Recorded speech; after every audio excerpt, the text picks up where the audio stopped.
Welcome to Latha kitchen. இன்றைக்கி நம்ம பார்க்க போகிறது மரவள்ளிக்கிழங்கு இனிப்பு உருண்டை. வாங்க எப்படி செய்கிறதுன்னு பார்க்கலாம். இங்கே பாருங்கள், இதுதான் மரவள்ளிக்கிழங்கு. இதை நம்ம வந்து க்ளீன் பண்ணி கட் பண்ணி நம்ம எடுத்துக்க போகிறோம். நம்ம இப்போ மரவள்ளிக்கிழங்கு எடுத்து க்ளீன் பண்ணி கட் பண்ணி இதில் வச்சு நம்ம வந்து சீவி வச்சுருக்கோம். இங்கே பாருங்கள், இப்படி தான் நம்ம சீவி வச்சுருக்கோம். இப்போது சீவுனதை நம்ம வந்து ஒவ்வொரு உருண்டையாக உருட்டி வச்சுருக்கோம். இங்கே பாருங்கள்,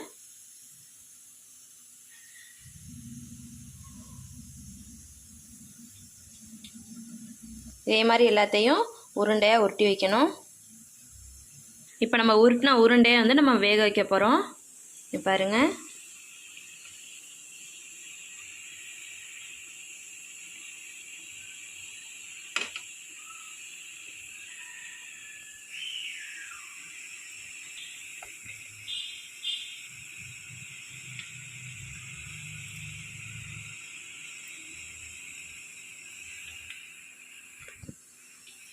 இப்போ பாருங்கள், நம்மளோட உருண்டை வந்து ஆவியில் வேக வச்சு எடுத்தாச்சு, நல்லா வெந்திருக்கு. நம்ம வந்து ஒரு முடி தேங்காய் எடுத்து திருவி வச்சுருக்கோம். இதோட வந்து நம்ம வந்து நாட்டு சக்கரை ஆட் பண்ணிக்க வேண்டியதான். நம்மளோட இனிப்புக்கு தகுந்த மாதிரி நம்ம வந்து நாட்டு சக்கரை ஆட் பண்ணிக்க வேண்டியதான். நம்ம அவிச்சு எடுத்து அந்த மரவள்ளிக்கிழங்கு உருண்டையை இதில் வந்து நம்ம போட்டு பெசரி எடுத்து வைக்க வேண்டியதான்.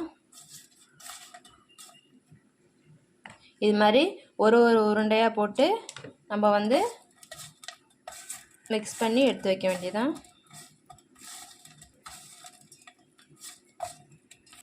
நம்மளுடைய மரவள்ளிக்கிழங்கு இனிப்பு உருண்டை ரெடி ஆகிடுச்சு.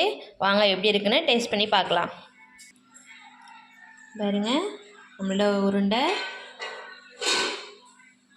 நல்லா சாஃப்டாக இருக்குது. இங்கே பாருங்கள், பிச்சனை எப்படி வருது, சூப்பராக இருக்குது.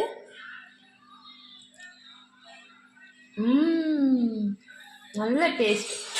இது வந்து நீங்கள் வந்து அந்த தேங்காவும் அந்த நாட்டு சக்கரோட சேர்த்து சாப்பிடும்போது அவ்வளோ ஸ்வீட் சூப்பராக இருக்குது.